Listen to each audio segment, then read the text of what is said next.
গাড়িতে ওঠার জন্য সিঁড়ি নেই, তাতে কি? তবে আছেন একজন সেনা সদস্য, যিনি হয়ে উঠেছেন গাড়িতে ওঠার নিরাপদ সিঁড়ি। বাংলাদেশ সেনাবাহিনী নামটি শুধু যেন নিরাপত্তার প্রতীকী নয়, বিপদে আপদে এক ভরসারও নাম। কোথাও গলা সমান পানিতে, আবার কোথাও কোমর সমান পানিতে থেকেই চলছে বন্যার্ত মানুষের জীবন বাঁচানো কিংবা উদ্ধার কাজ।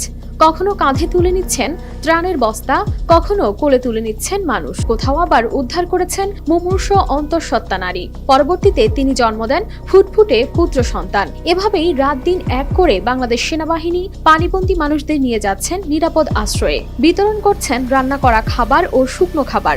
ঝড় বৃষ্টি উপেক্ষা করে এগিয়ে আসছেন মানুষের সহায়তায়। মানুষের সেবার জন্য যেন আপাতত ছুটি দিয়েছেন নিজেদের আরামায়েশ কিংবা ঘুমকেও। বর্তমানে দেশের ফেনী, কুমিল্লা, ব্রাহ্মণবাড়িয়া, চট্টগ্রাম, হবিগঞ্জ ও মৌলভীবাজার সহ বিভিন্ন জেলায় চলমান বন্যা মানুষের জীবনযাত্রাকে করে তুলেছে বিপর্যস্ত।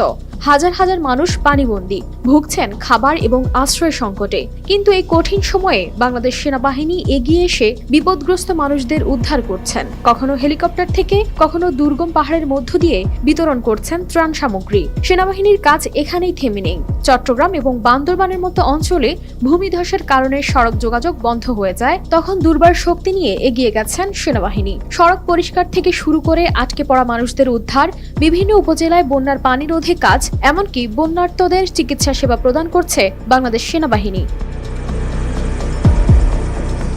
দেশের এই দুঃসময়ে বাংলাদেশ সেনাবাহিনী নিরলস প্রচেষ্টা ও সেবার মাধ্যমে যে ভালোবাসা আর সহানুভূতির হাত বাড়িয়ে দিয়েছে, তার মধ্য দিয়ে প্রতিটি মানুষের মনে তৈরি করেছে আরো শক্ত অবস্থান। তবে বন্যার্তদের সহায়তায় শুধু সেনাবাহিনী নয়, নিরলস কাজ করে যাচ্ছেন বাংলাদেশ বিমান বাহিনী, বাংলাদেশ নৌবাহিনী, ফায়ার সার্ভিস, বিজিবি, র্যাব ও পুলিশ।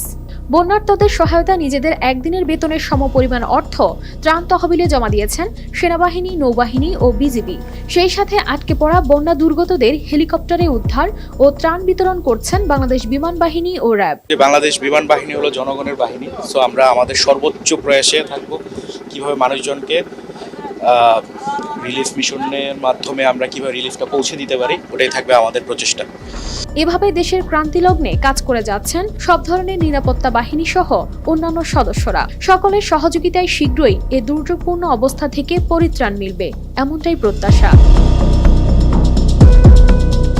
কানিস ফাতেমা শিমু, RTV।